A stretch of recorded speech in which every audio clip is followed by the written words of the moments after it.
Hello, this is Lisa Lee, and welcome to this week's enrichment reading. So we are taking a little bit of we need a breather. I think it's really important for us to breathe, since the territory that we're going towards is worth, value, shame, control, body, you know what I mean?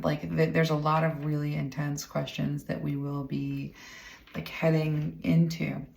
And to do this right is to pad it with love and support, because encountering when we enter into these mysteries and we start to encounter this truth about the stories that our bodies tell us in relationship to history and our capacity for understanding and the way our bodies act in relationships. There's so much that goes into dealing with this in strength and compassion, and also then you have to go and live life, and there's pressures and there's stories and there's impositions on your growth. So that's heavy territory, but we want to take it as it comes, because it's part of the spiritual journey is to grow and seek and find, and there needs to be relief though. So I think we need to go into a relief sort of a place. And I've been today I've been meditating, and I've been it doesn't seem like a deity day. I don't feel the deities are they have a rhythm of their own, and it has a lot to do with my where I am, if I'm sort of able to access that deity plane with or not. So I don't know which it is, if it's an ebb and a flow, or my body has to sort of be in tune with the vibration. And so to not be in tune with the vibration of the deity plane just actually means breather. It means breather, and it means ascended ancestors. And so we are in the space of ascended ancestors, because ascended ancestors came back as an echo. As I release the older videos on YouTube, there are these echoes that come through. And so we're going to be in the ancestor space for a little while, because the ancestors are the ones who can talk to us about pain, suffering, the pain and suffering of circumstance, the pain and suffering of body, relationship to soul, relationship to gods and goddesses. It's the ancestors, who are really beautiful. And I see them so clearly, and some of them are stepping forward very specifically and being you called, and we hear you. And there are those of you who carry the recesses. There's recessive genes in this collective from here until the end of this is a very adaptions on the gene pool, double helix, I'm being told, are ancient traits that have to resurface in order to bring Earth's balance and nature's balance in. And so it's kind of these emergences come with very strong souls, but they're also into very dark times. And so they're kind of here at your behest. And so this is where when you're looking at the world and you're where's my love? There is an answer to be had in the love our ancestors come with when they show up the way that they are. So, and look at how cool this card is about trust yourself. Trust is a big, hard, difficult, not easy thing for a lot of people, especially in this collective. There's no two ways about it. Trust has been, there's something there, I can definitely feel it, right? So as we get into this, heaven sent, I love this.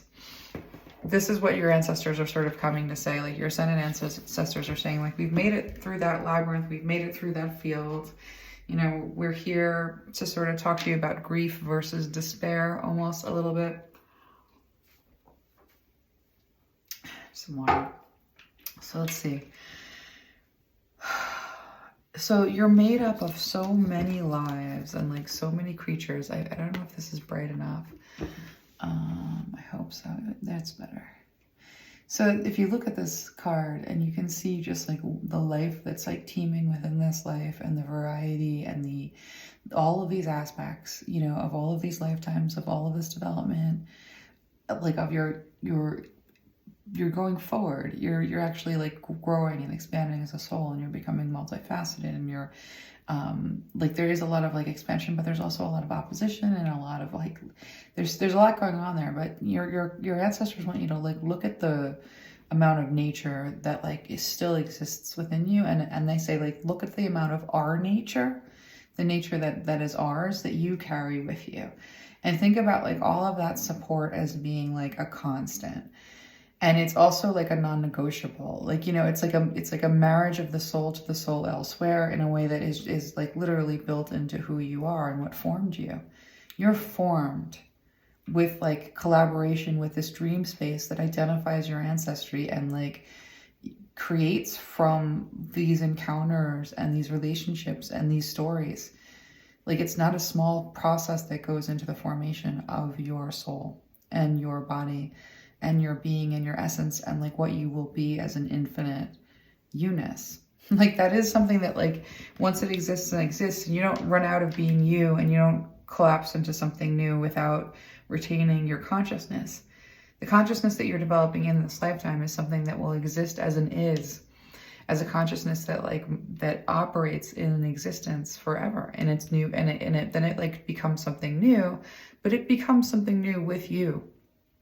It's such an intricate process, and your ancestors are saying it, and this is so beautiful to have these relationships. And when you have these relationships with the people who come after you, you're gonna see just how intricately woven like we all are, and what it means to experience existence forever, you know, in this infinity loop. You know, that double helix, that infinity loop, that expanding life. It's so much. So if you like look at this card and the way that she is so many, you know, and want, like, she's so many aspects that make her unique expression, like something that's infinite and infinitely evolving and infinitely becoming and infinitely choosing and forming. And that formation like is going to be the forming of your purpose. And everything that is against you, and there's a lot, has made you feel like insignificant, you know, which is like, you know, your ancestors are coming up to say like, insignificant what? These are like 1 billion-year-old ancestors who are like, we've made it all the way to you, and you're not insignificant, but the story that you're in is insignificant. Like the story that you're in is unworthy of you, but that does not dictate your worth. And since we're going into this series about worth, like we're stopping at like this one point with the ancestors who are like, no, the stories, the ancestors are like, the stories about us does not dictate our worth. The story about the quality of our life does not dictate our worth. That wasn't a worth that was assigned to us. That's not a worth that we're stuck with. Like, we are also like made up of all of this. If you look at this card, and you can see all that she's made up of. And so, you know, you're made up of so much more than you can see or properly appreciate. And there is a blindness, and there is a horrible dream state, you know, a state of confusion, you know, about identity because of the very real circumstances of being born in one way or another to like one story that is enslaving, or another story that is enslaving. But ultimately, like, it's a lot to work with this, and it's a lot to work with the body. And so they're coming in to say like, you know, we understand, we get it, we know what it was to work your way through a crippling story structure or circumstance, or there's so many ranges, and, you know, and there's so many questions. And so like, as we get into this, what you want wants you, you know, the first thing that they want to say is like, we're with you, we're around you. Like there's 1 million eyes that surround you. I'm seeing this person as being surrounded by other energies and eyes. And against the grain means like, yes, you are different, but you are also this adaptation. You're also something really powerful and really beautiful. And like, you know, they just want to communicate a little bit about what that means to them. So this is cool. I like this. This is a good reading. Let's get into like this. I wasn't sure what we were going to get into, because like this week was like a busy like week with readings, and I wasn't sure like what we were going to be doing without like the deity stuff. But I like this. So I like this stuff. 7 of Cups. Knight of Wands. Oh man.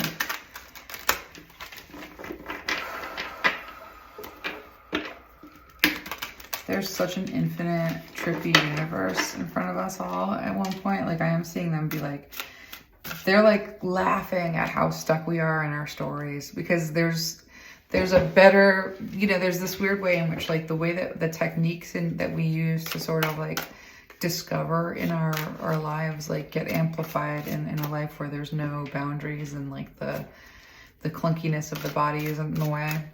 And so they're saying like these infinite universes and like everything that can be explored will be explored, and like like I'm hearing that Dr. Seuss rhyme, "Oh, the places you will go." Like there's a lot more with that Knight of Wands, and there's this King of Swords here. Like I'm seeing someone say like separating wheat from something that's not wheat, like separating, sorting. You know, there's these sorting processes that you have to sort of like always be aware of in terms of your environment. And whether you're in the wild being hunted by like other beings, like, you know, tigers or whatever, that you had to just kind of like, there was always a system of like having to be aware and like kind of defended. Like there's always a jungle around you, and like sometimes that jungle is like there's a course, an obstacle course that we're looking at with like the notion of like what it is to be in a body is to be in a state, first to be in a state of being controlled and having to deny the body to be controlled, and then like being consumed by trying to control from misfortune at all times.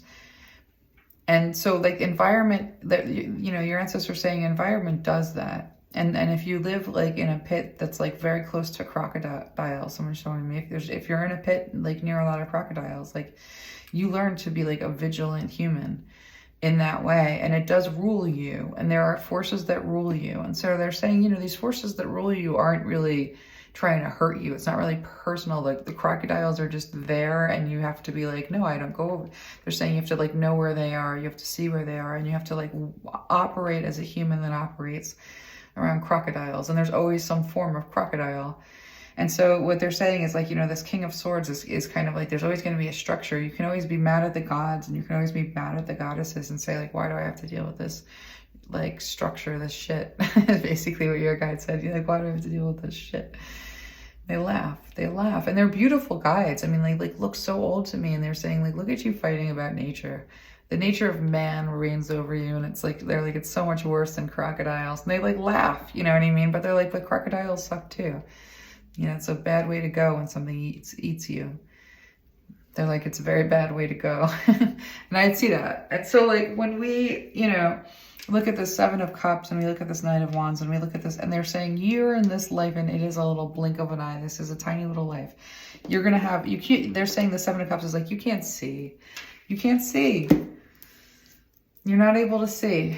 Like you can't see what a little, and they're saying it's not insignificant, because this is a formation. This is like, you're a part of this formation. You're in this very long, particular dream of life forming in this certain way against these certain grains, these certain natures. And you're going to be a creature that like operates like based on your programming here in a way. They're saying like that the timelines are all different, but there's different specialties, and there's like humanity is it is a kaleidoscope, and there is a one, and there is a many, and there is a unique, and there is a sameness, you know. And so they're saying, but this is like you're here for a blip. And there's such a beautiful, like with this Queen of Cups and this Two of Wands, they're saying like what you are becoming so, they're saying we see you as becoming so beautiful and acing these tests. Like you're not in the movie that you think you're in. And they're like, you're in a controlled kind of a environment in a way, and your unconscious existence is influenced by our guidance. They're saying like, yes, the world is full of these orcs and ogres that are out to get you. Yes, there is. There's crocodiles. They're saying there's crocodiles. But they're saying, but everything that keeps you alive in those times when you don't think you're going to make it, when everything is fighting against your survival, when you are cornered on every front, every single time they try to take you out, we rise up and we support you, and we keep you alive, and we keep you okay, and we keep you like taken care of from point to point to point. And even if it seems like we're not doing a good job, look at the opposition that has come against you, and look at the way that we will not let them win. And so this fight between good and evil really does exist within you in a way, you know, in terms of like where you're giving your power, and who's getting the influence over driving you forward or helping you move forward. Because we love both sides of this equation. We love the oppressors, and we love our ancestors who want to guide us well. But the oppression is often like a seductive addiction to a feeling state that is, for one reason or another, the closest thing to home that we have. And these can be very dangerous and perilous like places to be vulnerable, because it's in these wounds that we get attacked over and over again. And those wounds get deeper and deeper and deeper, and they're saying it's like spikes. And so how do you remove the spikes? And, you know, that's kind of what they're coming in here to say with this Queen of Cups, is being about like, you know, they're like, you don't see where we see you are going. We see the path that you're taking, where you're planning to be moved, like where everything's going. We see this big, huge picture in the stars beyond this little wimpy little spot that you can like conceive of, and this little flutter of a lifespan. But you are actually like here with quite like a mission. And so it's not just like an empty like merry-go-round. None of it ever is. Anyway, like there's no insignificant lifespan. And so, you know, we have to think about grief as something that they want us to like let them help us through. And they want us to think about despair as the trap, as like that counterfeit feeling state, that addiction that keeps us from having to really be in grief. Because like grief is really hard. And if we move into despair and stay there, that can be like a relinquishment to something that is like an uncommunicated, unwitnessed pain that needs that witnessing. And so like they're kind of like saying, you can bring us with you. You're not alone in this. And that's part of what it means to sort of embark on this notion of value and worth, is to experience it. You need to experience it. You're supposed to experience it. You're built to experience it. You are experiencing it unconsciously. But to like help them help you see you like they see you. And help them help you like see them in relationship to helping you, so that you can begin to think about what trusting yourself might mean, because trusting them is trusting you, because they're part of what formed you in the womb, and they're part of what is gardening these guardians that are always around, that no matter what comes against you, and though it may be like legions, they show me like armies that have marched, they still will win every single time, because like they are fighting with the substance of true love. And so for you to really experience the substance of the true love that they have for you, there has to be the permission, the belief. And this is where, you know, you're surrounded by this heaven, and it's yours to participate in understanding it. You know, they are witness to you, and they can reflect that reflection, that sense of being seen. They're like, we can help with that. That's very much our specialty. And so they want to restore that sight, and they want to restore that seeing for you. And so like, as we sort of go into this, that's kind of like where we're starting. And I think that's so beautiful. And they're saying you are built against the grain, and your survival is against the grain. And yes, from the womb, there was a hit on you. From the womb, there was a hit on you. And no, there was never a day without strife. They see it, they understand it, and they know what's up against you, but they are there, an army, really. And they love you. And so they're like, we want you to shift your gaze, because despair often caresses you, holds you, you know, in a way that is familiar, in a way that can be debilitating, but also like, that's kind of where it, you know, you can't get hurt anymore from there. From that point, it begins to lull you into numbness, and then it can be a very hard journey. And so they're saying, you know, come back with us to grief. But grief is holy. They're saying grief is holy, and in grief we can hold you, and in grief you can be led, and grief you can be seen, truly. Like, but they're saying, but you don't have to get lost in grief either. They're saying our job is to guide you through that cave and then out of that cave, so that you can have weather fluctuations in your life. Sun, they're saying the growing, the harvests. I'm hearing harvest season. So let's get some more cards and see what else they want to bring through. That's so beautiful. I don't know if everybody else thinks that's beautiful, but I'm just sighing. That's so nice. I loved hearing that. Oh, I love ancestor messages. So a lot of you have been like in it, you know, and like there is a lot to being in that moment before. There's a lot of like really difficult time relinquishing control.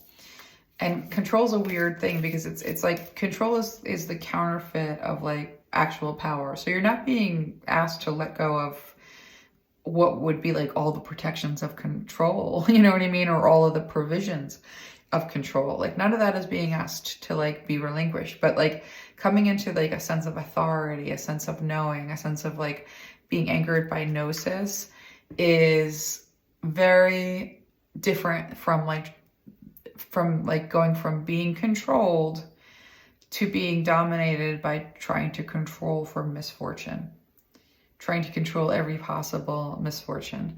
It's still like a tyranny. And so like you're being invited into a sense of authority so that you can have some rest and relinquishment and some freedom around opening yourself to this communication, to like the input of your divine guidance, to your spiritual practices, to building your own like tailor-made, personally made container and faith.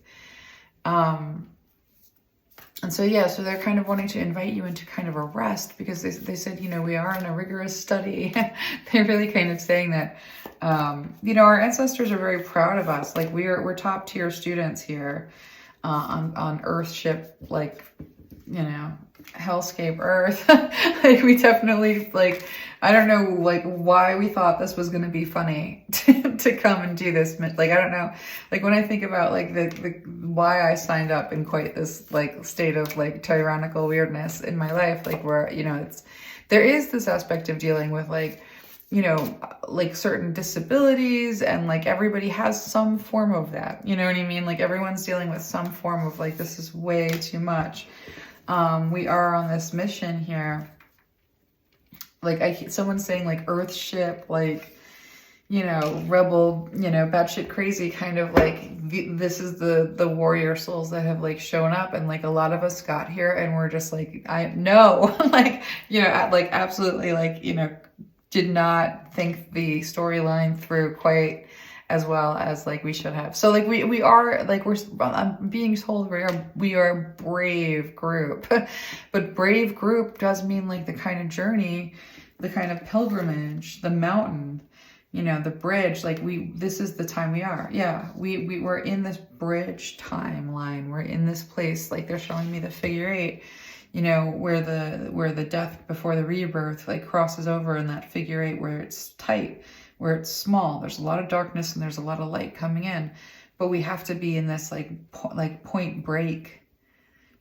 And so like this is this bridge, this is what I'm seeing here with like that, you know, when that figure 8 kind of like figure 8s. And it's a mountain, you know, and it's a pilgrimage. And so, you know, this Queen of Cups and this path forward, you know, that there's so much fear, there's so much overwhelm, there's so much looking in this battlefield of a body and looking at this like tyrannical structure of a life and all of the shame and the fear and the inadequacy from having to like, you know, move from high control situation to like controlling for misfortune.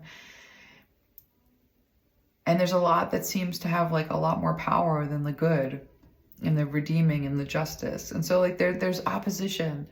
So this is the time, right? And so our guys are coming to say like, you know, we do have to get in touch with the animal.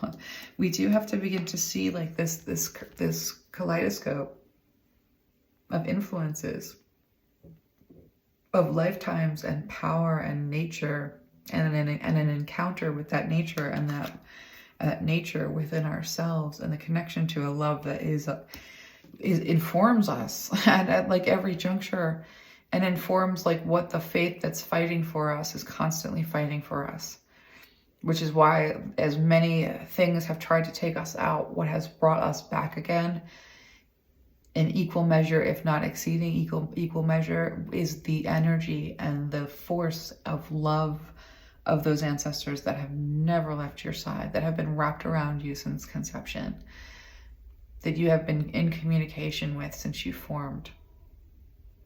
And so that's kind of where like they want to show us like this entry space like within our hearts, where, you know, like our hearts can begin to open to this idea that we are loved, that we are guided, that we are informed, and that there is forces of opposition, but there are also forces that are for us, that are winning because we're still breathing. And that a lot of that winning has to do with who we choose to like to spend our time with in our hearts and in our minds, in terms of what reflection are we pulling in from the universe about our growth and what we are and who we are and where we are and the situation we're in. Where are we pulling love and compassion and care from? What are the forces at work that are informing, are forming? You know, because we have a choice in this, and so they're saying like a lot of it is where you want to, like the return of the lost selves, like, you know, like calling yourself back from these stories about yourself where you're a failure, calling yourselves back from these stories about yourself where you're not enough, where there's shame, where there's fear. You know, like it's not that these things aren't in existence, and that it's not that these things didn't happen in a story that you like moved through or experienced or were assaulted by. And they're saying in all instances assaulted by, no one's taking away that it's an assault, and that some of the assaults are really intimate, you know, like, or betrayals, you know, of the body even. And so when we see the return of lost selves, we, you know, those stories where the body betrayed and there was sickness, or there was assault and the world betrayed, like all of those stories, they exist, they happen, and like the stories around us, we see them in the world. We see people who have their lives like wiped out on a fucked up, horrible dime of some insane warlord. And we have to look at this and sort of evaluate our lives and the value of our lives if those lives aren't worth anything. And we know the stories about whose lives are worth what, where, and when. And then we know that there are still stories that defy those stories. And so we can live in that scape of fear, that landscape of fear, because that landscape of fear, they're saying, has always been, but they're saying, you know, it doesn't really follow you from here. This is a sorting ground. This is like what informs you. This is, you know, where you are in the soul journey, but there are others like you. Like they're saying, like, you know, your journey, your hellscape, others are in their hellscape. That like this need for compassion, your need for compassion, they're saying you do need compassion. You grieve for compassion. And they're saying we are around you grieving for this compassion, to bring this compassion through, because we feel this compassion. And we have to find a way for you to feel the mirroring of that through anything. They're saying through anything that we can bring this sight to you with. There are others like you. They're saying like you're not alone on this journey, and there are always going to be like a number of souls who are traveling, like somehow like intersecting with you. The return of lost selves, they're let me just get some water. They're saying there's so much like life that you can be intimately aware of within like the experience of who you are. And when you call yourself back from places and like you're in your body and you're working with the trauma in your body that's bringing you into those places and those spaces and those stories, and there can be traps in them, old spaces and old stories. And they're saying to like release that entanglement from you now to the space that was then. Think about a quantum entanglement, two opposite particles spinning at the same time, tying you to that space so that when you go into that territory in your body, like it takes hold. And they're saying to sort of untangle that, to sort of call yourself back, is to like recognize that you don't need to be there anymore, that yourself doesn't need to occupy that space anymore, that it's not betraying yourself. You're not leaving yourself there. You're simply vanquishing that story, and that story no longer exists because you've emptied of it. And that means forgiving that story, and that's the hardest thing in the world. But they're saying it's a technology of faith in this way that does exist in all ways, but it's a hard thing. It's a mastery thing. In a lot of places, it's a mystery school thing, and Jesus broadcast a lot of this forgiveness that is, it release and undoing a reversal of curses and spells, you know, and that can be like of the warlord over your life too.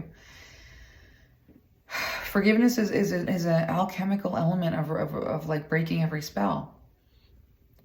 And like forgiveness of self is like a big element of breaking ancestral curses and breaking the spells that are against your life from inception on this planet. It's all magic. It's all spells. And it's broken through forgiveness. Now, forgiveness is tricky.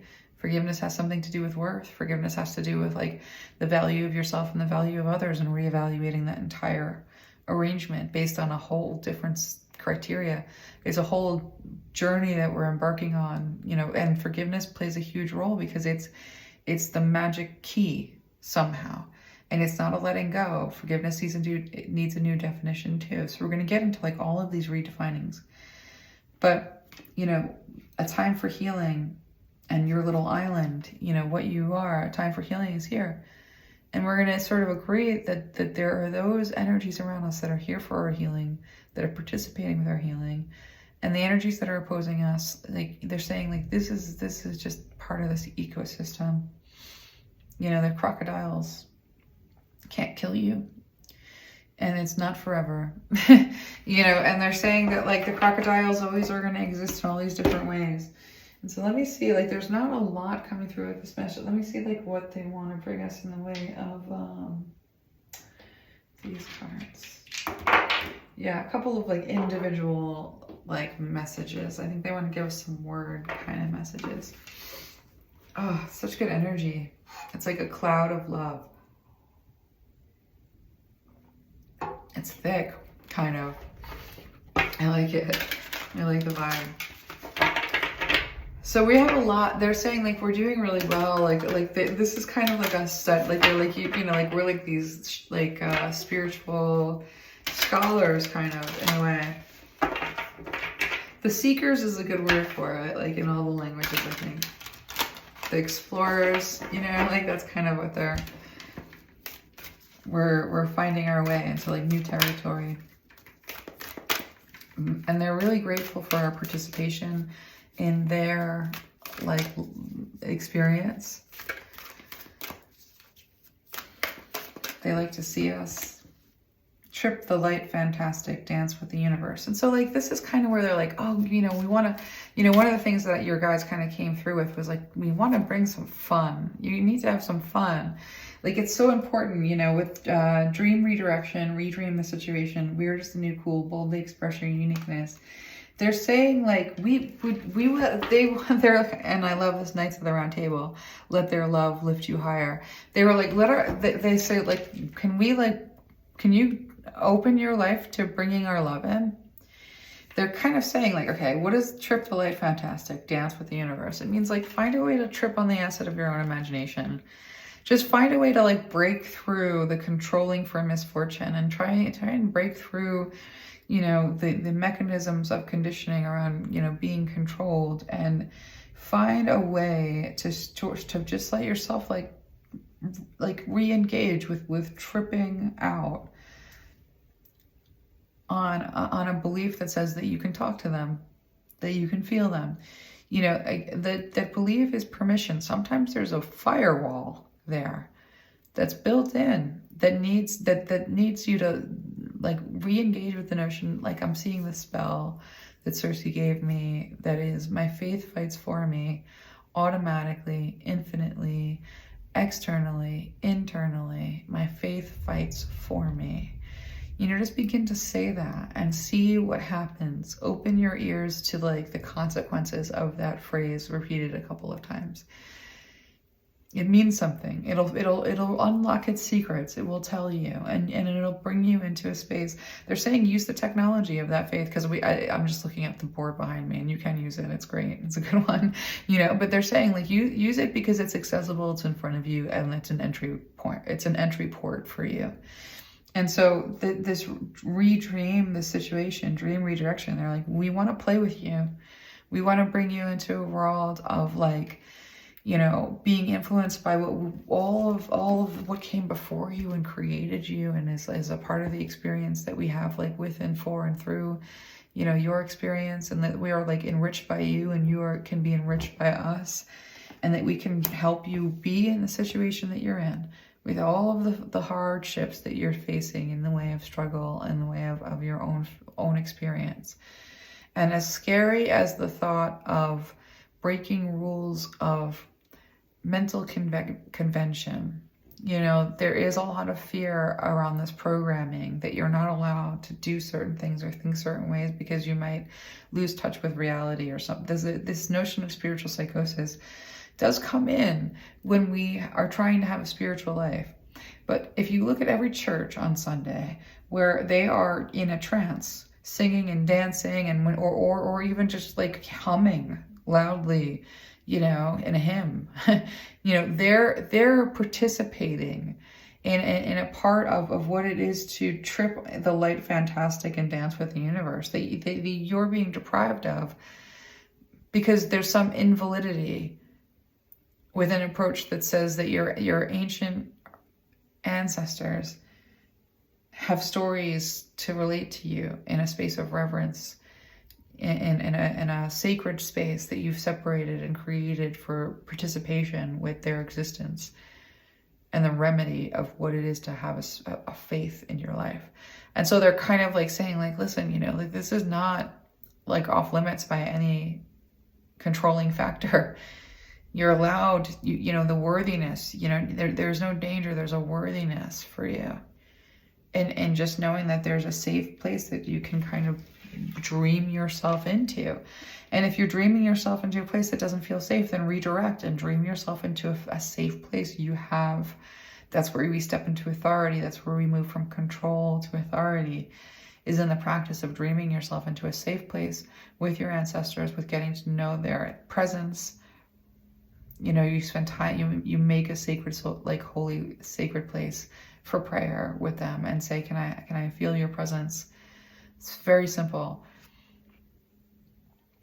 You know, you feel the power of a phrase like, my faith fights for me, automatically, infinitely, externally, internally, my faith fights for me. Like, you can find the power in words that are woven and with a certain magic given them. Or scriptures can do the same thing, because the tool is not irrelevant. It's the power, like, in your use of it. And so you're invited to sort of like step into the notion of authority and your power and the tools that faith has for you. And that can be in any way that faith fits for you. And so weird is the new cool. Boldly express your uniqueness means like there's no sin. Like, and the danger is something that you feel your way into and out of. If you're in a territory that feels scary, then you pull back. Sometimes grief is terrifying. People never tell you that. People don't talk about the times that grief is terrifying, but it is often terrifying. And so when we think about the Knights of the Round Table and let their love lift you higher, you know, where you have to redirect your belief when it gets really dark is that you are loved by others around you who have stated this. And you are loved by others around you that don't let you die, no matter how many times the opposition tries to take you out. And there is an opposition that tries to take you out. Why? Because we look at very clearly to see how humanity and individuals are valued. And we know that we're at war with those that don't think that our worth is anything and that would enslave us. It's real on the face of it, in the real world, you know what I mean? But it's also real spiritually because we experience it. It's personal and it affects us spiritually. So it affects us physically and spiritually. And so we know that that's something that you contend with, and your ancestors know that that's something that you contend with. But in those times when it gets bleak and it gets dark, they want you to also know that there's just as much force, if not more force. And they're saying more force behind the notion that they will not let you down, because they keep you from dying. And sometimes that seems like it's not very much or not enough, and it can feel like shame and like hurt. But they're saying like proportionate to like what you're up against. Sometimes like there is a lot of war and battle and like this horrible like, you know, give and take. And it's not that you don't control for some misfortune, you do. But your faith has to be a part of like the alchemy of where you're going. And they're like, and we're a big part of what can hold you up and what can inform you. And so I want to get just like a little bit more, because there's not like a lot more, you know, I kind of feel them saying like, it's kind of a, you know, this is a week of like, they want to kind of call you into like remaining in rest and like spending more time in rest and letting yourself rest and taking the shame out of rest and taking the fear out of rest. And, you know, also when there are others that shame you in rest, that there's also this way in which you can't, you know, they're saying that's when you call on us and you call on love and you call on your knowing of our love for you, is when you are up against it, when you are feeling like you can't escape a certain, you know, situation or a certain interpretation that somebody's imposing on you. There's so many ways in which we all battle, you know, and they're saying, and to be in the battle, but also, you know, because that is not their will, but we are in this moment in time, we're in these stories right now, and they're saying we're breaking through and we will. But as you know, to take some of that energy out of controlling for misfortune and to redirect it toward time with them, and in that time with them where you know and you believe and you choose to believe, you give yourself permission to believe and you give themselves permission to enter on this access, that they love you enough to fight tooth and nail for your life every single time, to pull you out of the darkest pits every single time, open to infinite possibilities. They're saying, please let this be a part of your experience. Spirit has your back. Slow and steady wins the race. They're like, you know, there is no race. Time to let go of the tyranny of some kind of like comparison, urgency. Time to let go of the inadequacy that plagues every part of what it means for you to have to encounter levels of misfortune that are just the crocodiles. Those crocodiles like make it hard to get across the freaking river so that you can like go and get the goat. Like it makes it like a nightmare, but that goat is like hella important. And so like a way and a will and a prayer and a leap and a weeping and a like, they're like, we know. And none of that is cool. Like none of it has ever been okay. It has never been okay when the lion shows up and your baby's in the field and you have to make a run for it and like catch that baby and die, you know, trying. Like they're saying like this is never right. And you know, this is always, you know, so they're saying that it's not that it's not that the forces of nature are against you, it's just that the forces of nature are the forces of nature, and they want to pull you out of feeling bound by like the despair that comes with the grief of knowing that like there's something about this experience of nature that we're reckoning with, and that they're going to help us through, and that there's a way to look at, and that there's a way to feel protected in. And so they want you to take this time to rest. Spirit does have your back. And there are a lot of voices that would tell you otherwise. But when you feel yourself in that darkness, they say, remember that we love you. Just know it. It's a truth. It's a fact. And that love fights for you. And that spell, my faith fights for me automatically, infinitely, eternally, internally, externally, my faith fights for me. They've got your back. They are fighting for you. Know in those moments of despair, they're fighting for you. Know in those moments of despair that they love you to fight for you with everything, that you hold parts of them that they're fighting for tooth and nail as well. And that love is an all-consuming fire. And if you fight against that, if you say, I don't believe it, that's sort of the fight. That is the battleground right there.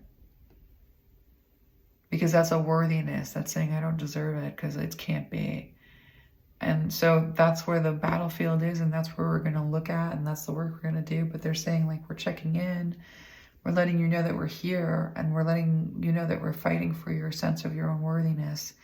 to be loved by us, to be fought for by us, and to empower us with your belief in us and your belief in our capacity to love you enough to keep you alive over and over, and to love you enough to do more than keep you alive. Because it's all dependent on so much interaction, and there's a lot of opposition. But they're saying, but we're here to break through. And they're here to break through with you. And so this slow and steady wins the race. They're saying there's no freaking race. There's no story that you have to be in or else you fail. There's just be with us. Let us be with you. Let's continue. Let's chart this path. Let's get through this labyrinth. Let's get you home so that you've done everything that you set out to do and not a minute too soon. So that you have every ounce of this time and development in this environment, finding new ways and new relationships to nature that helps you adapt and create and become. And this is a process, and where you are is where you are, and there's no right or wrong spot. And to enter into a rest and to enter into a sense of being loved and supported, and to know that this is a beginning of a lot of development, and that this is a lot of hard stuff that you're facing, but that they are with you, and the choice is to let love be the presence that you're bringing into your experience and holding fast to and trusting in, and experiment with that, because that's what they want from you. So that is our enrichment. It's actually kind of a short one this week, but you're surrounded by love, and there's infinite possibilities, and they really, like, they're saying that they're showing me this little thing that I have. I have these like note boards that like I write stuff during the week sometimes and kind of like look at it, and they're kind of showing me this thing with like nature, that like an encounter with nature has always ensured the possibility of violence or love, and that whatever kind of won out, like there's something to like paths and directions, and it's not like a high vibe, bypass sort of a thing. It's just sort of this notion of like, there's something that we're going to learn about like the magic of envisioning possibilities wherein we're supported, and know that that support is there, and believe that that support is there. And the bounty that can be achieved in a certain kind of alchemy that isn't prosperity gospel. It's just a relationship with nature that somehow leads. And so we're going to get into that, I'm sure. I'm being told that we're all kind of like beginning to learn that, and to trust something new. So we'll find out. I don't know. Like, I can just see this, like, they're saying there's a landscape that we're just, like, actually they're saying, what they're trying to kind of convey, and this is different sort of ancestors that are coming in to say, it feels like ancestors that might be sort of, yeah. So there is a message kind of coming through that's saying, like, be of good cheer, be of good hope. There's reason to believe things are getting better, and they are. We're like, there's being on the figure 8 and being in that tight spot, but also knowing that the light, that like we're going, that death into rebirth entails a rebirth that is bright and infinite and possibilities. And they're saying, be encouraged. We're in the breakthrough fields. So yep, that's where we are. And I hope you guys have such a good rest of your week. I'm really excited about like all this territory that we are heading into. And let's just take a moment, take a deep breath, and thank your ancestors for just all the love and support that they have for you, because it's endless. It's like endless, it's infinite, and the veil between you and them is as thin as you can imagine it to be. And they want you to begin to imagine it to be thinner, and to begin to imagine that they are accessible, and to stop fearing so much about stories, terrorizing stories about, what could happen if they fly too close to the sun, because the ancestors are not the sun. They're just family, and they're not far. And for hundreds of thousands of years, your epigenetics, the who you are and the where you come from has known how to find its way home in prayer. And they're saying, and we can lead you right there. It's not that far. So let's leave it with that, and do take time to call to your ancestors and let them minister to you and be with you and enforce like just how much they love you. And so, all right, sending you all off with love and the best week possible.